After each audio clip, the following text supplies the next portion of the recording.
Hi everyone, welcome to Philosophical Exploration, where we explore all aspects of the life experience. My name is Oleg Vdra, and today I'd love to talk about happiness and suffering and how the two are actually two different sides of the same coin. And here's what I mean by that. Let's imagine that our mind is like the coin, right? And so one side of our thinking, of our perception, of our life experience, of our rosy-colored glasses, we might say, our belief, our philosophy is that we live in a friendly universe, that things have been set up perfectly for us to have an amazing life experience, that people smile, we have food, that we want it to be here. We love all the senses that we have. We love everything that we're experiencing. We see things in a positive light, and we're enjoying, we are happy about this experience. Yes, it has its challenges, but our mind's perception, our philosophy, the way we frame things allows us to be happy, to be appreciative, to be in gratitude, to be, in a sense, in a state of happiness, in a state of enlightenment, let's say, right? An enlightening experience of life.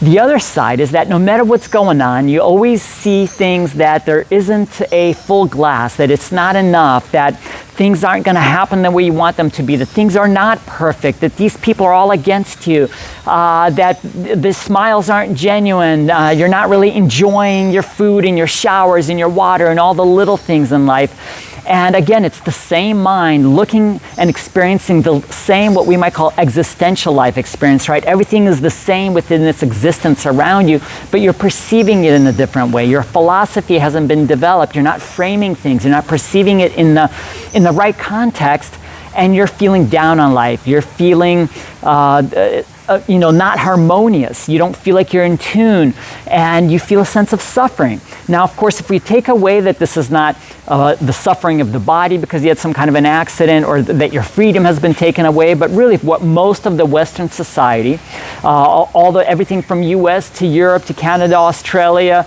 Asia, everywhere that people have their freedom, and they have able bodies, and they're going through life, and yet they're still going through a sense of unhappiness and sense of suffering, a sense of duality. Where's that coming from? It's obviously it's a mind experience.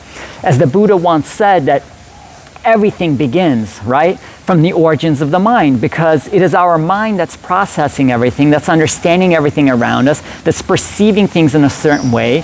And as Einstein said, you have to first make a decision if you're in a hostile or a friendly universe. And literally, just making that decision, if you're your philosophy is like, hey, I'm in a friendly universe, things have been designed just right for all of this to happen, for life to grow, for there to be sun, for me to have water, for the moon and the waves and life to exist, and I made it here, and everything was set up perfectly in order for this to happen, and our job is to live in it, to explore and to experience, right? And all of a sudden, just that kind of thinking, think about it, just that kind of mentality, just that kind of belief already changes your life experience.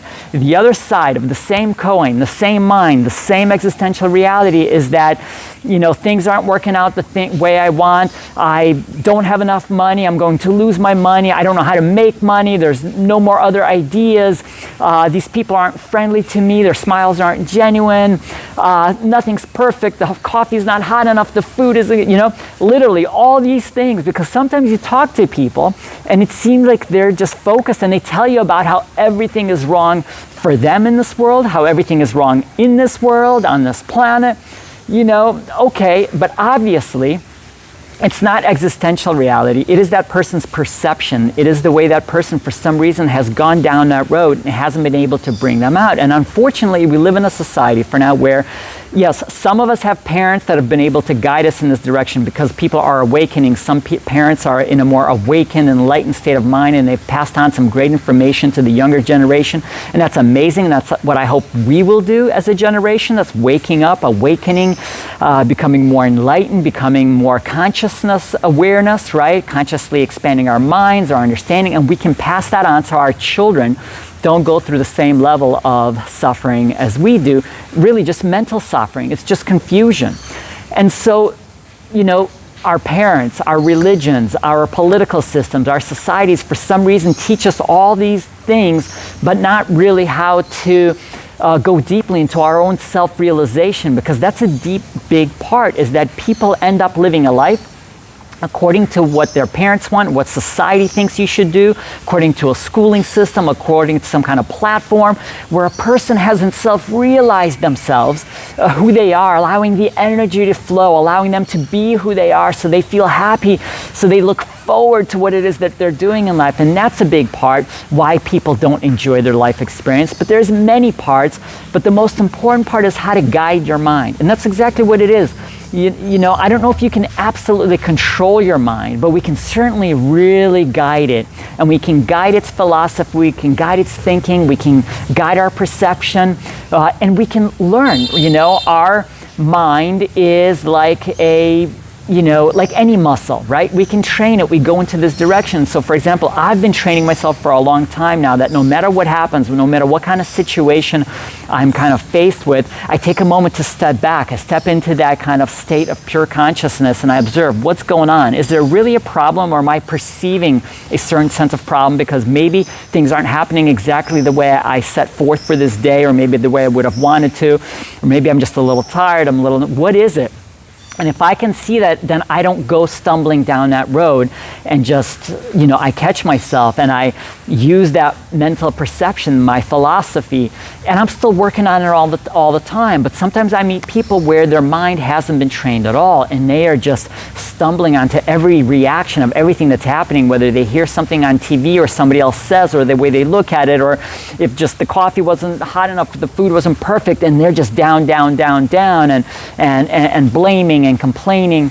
And it's interesting to observe this part, because if you're doing the work, right, if you've developed yourself in a different way to catch yourself earlier, you really see where people haven't developed themselves. You want to share with them. You want to inspire them to also start to, develop their mind, develop your observation, right? Develop your ability to step outside of yourself, in a sense, as a pure, conscious, aware human soul, pure conscious energy, observing things so you can contemplate, meditate on things, right?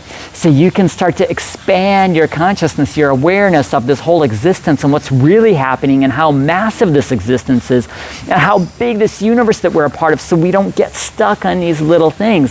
And I'm working on it all the time, right? I never put myself into some perfect category, but I'm doing the work, I'm working on it, and I'm enjoying life more and more. I'm creating more and more clarity, and this philosophy is working, and I find myself enjoying a lot of the experiences in life, whereas I meet people who, some are also incredible, and they inspire me a great deal, and they've also connected, and they have this great frequency, and they have this great smoothness. So there's a lot of people that are already out there like that, but there's also a lot of people that are still trying to figure things out, right? And that's okay, as long as you can catch yourself and you really start to try to figure things out.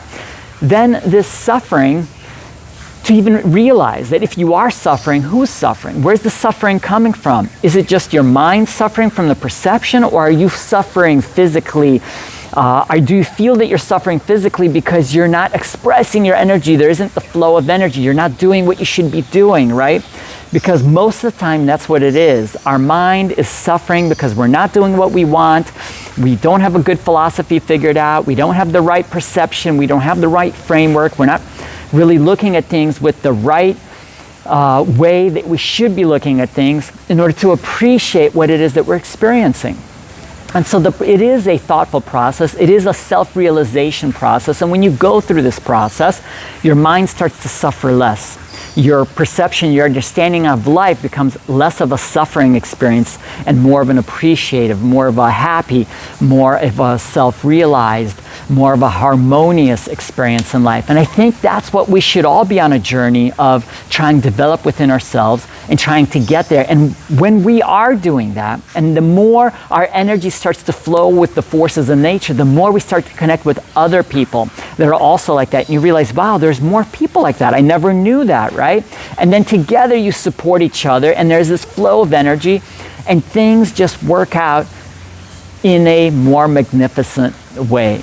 So this is the message of today. This is what I kind of read a little bit about and became inspired. And I was like, yes, what a great topic, right? Suffering and happiness. And then in my mind, I was like, they are two sides of the same coin. Our mind is that coin. I think it's a great analogy. Sure, you may come up with your own analogy, no problem, but I wanted to share this one with you. Give it some thought, because ultimately you are your own master. You are your own guru. You have to take in all the information that comes to you from everywhere. You have to do your own contemplation, your own inspection, I guess you would say, about your thought process, about life, what you're going through. And once you create that solid foundation, because it becomes your understanding, you become a master of your domain, your life experience. And it's a wonderful thing. And there's a lot of depth to it. And I wish you guys all the blessings on your journey. I hope to always energize everybody when I can. Sign up, send me questions, whatever's on your mind, whatever you feel, that connected with you. Love to hear about it. And I'll talk to you soon. Love you guys. See you next time. Bye-bye for now.